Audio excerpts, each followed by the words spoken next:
मित्रांनो, मी आज तुम्हाला जालना शहर हा शब्द 7 लिपीमध्ये दाखवणार आहे। 7 लिपी म्हणजे मराठी, हिंदी, संस्कृत, मोडी, उर्दू, गुजराती आणि इंग्रजी। तर बघा तुम्ही, जालना शहर जर आपल्याला लिहायचं राहिलं तर आपण 7 लिपीमध्ये कसं लिहू। सर्वप्रथम आपण बघूया मराठी।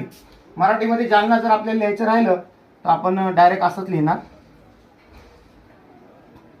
जालना।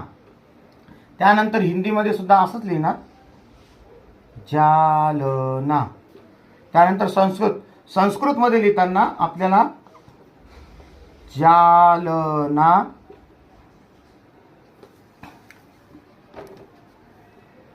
नगरम असं लिहायला लागेल। त्यानंतर इंग्रजी जालना, हा जालना। त्यानंतर गुजरातीमध्ये जालना।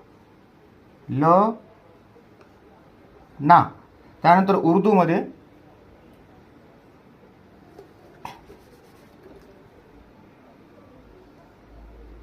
जालना।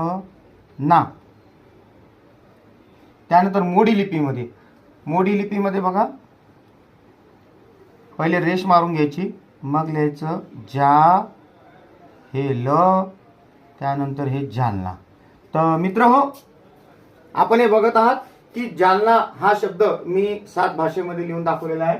सर्वप्रथम आहे मराठी, त्यानंतर हिंदी, संस्कृत, इंग्रजी, गुजराती, उर्दू आणि मोडी। मित्र, मला या पूर्ण भाषा येत नाही, पण जेमतेम शब्द मी शिकलो आणि ते चांगल्या बऱ्यापैकी शिकलो। ज्यांना या भाषेचं पूर्ण ज्ञान आहे अशा लोकांकडून शिकलो। मोडी पण चांगल्या लोकांकडून शिकलो, कारण की आपल्यालाही विश्वास बसला पाहिजे की मोडी लिपीमध्ये जालना शब्द असाच आहे। जालना सुद्धा उर्दूमध्ये किंवा गुजरातीमध्ये किंवा संस्कृतमध्ये ज्यांना तगडा अभ्यास आहे अशा व्यक्तीकडून हे नाव काढून आणले। तर नक्कीच माझा व्हिडिओ कसा वाटला नक्कीच दुसऱ्याला फॉलो करा, आणि याच्यामध्ये काही चुकलं असेल किंवा बरोबर असेल नसेल तर नक्की कॉमेंट बॉक्सवर सांगा।